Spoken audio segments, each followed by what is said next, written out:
Ezekia na tregon shumë mirë se çfarë qëndrimi duhet të ketë një besimtar kur përballet me një situatë krize. Të mbështetet te Perëndia. Kur u përball me krizën, ai grisi rrobat e tij, veshi thesin dhe, i pikëlluar, shkoi para Perëndisë. Ai po mbështetej te Perëndia, i cili nuk e shpërfill thirrjen e njeriut kur ai klith në vështirësi dhe dëshiron shpëtim.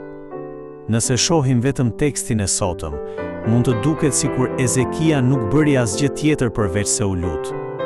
Por, sipas rrëfimit në librin e 2 Kronikave, nuk ishte kështu.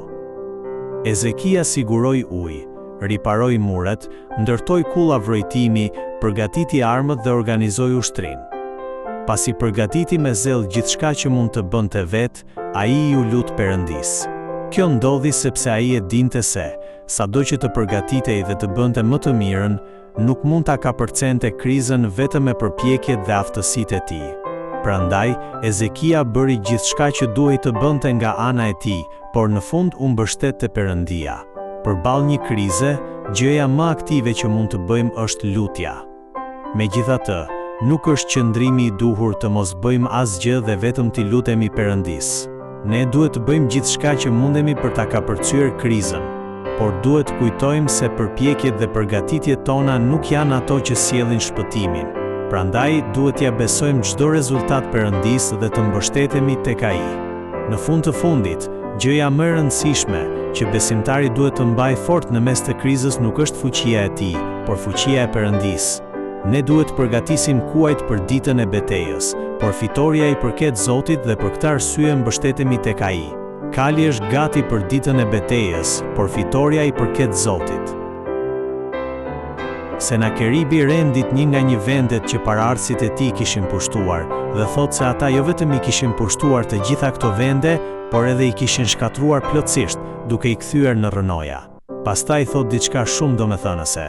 Perëndit mbrojtëse të kombeve të ndryshme nuk kishin mundur t'i shpëtonin popujt e tyre nga duart e mbretërve të Asirisë. Duke u bazuar në këtë, Senakeribi e kërcënoi Ezekian, duke i thënë se edhe Perëndia në të cilin besonte ai nuk mund ta mposhte mbretin e Asirisë dhe se prandaj duhej të dorëzohej. Megjithatë, në fjalët e Senakeribit kishte një gabim të qartë. Ai e konsideronte Perëndinë e Ezekias të njëjtë me perëndit që adhuronin kombet e tjera. Por Perëndia në të cilin besonte Ezekia ishte krejtësisht ndryshe nga perëndit e kombeve të tjera. Siç rrëfen vetë Ezekia, Perëndia është ai që ka bërë qiejt dhe tokën, dhe është i vetmi Perëndi mbi të gjitha mbretëritë e tokës. Fakti që Perëndia krijoi qiejt dhe tokën do të thotë se ai është sovrani i çdo krijese dhe Perëndia i vërtet që sundon mbi gjithçka.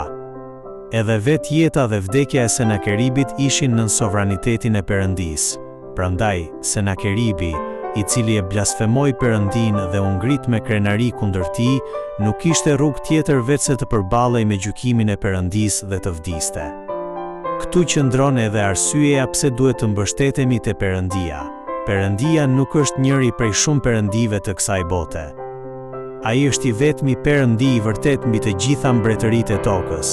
Ai krijoi qiejt dhe tokën, dhe është ai që sundon mbi gjithçka. Prandaj, edhe në çastet e krizës, në vend që të shikojmë te fuqia e njerëzve ose te rrethanat, duhet të mbështetemi te Perëndia që sundon mbi gjithçka. Kur mbështetemi te Perëndia, mund të mos lëkundemi përballë kërcënimeve të botës dhe të jetojmë një jetë që triumfon me anë të besimit.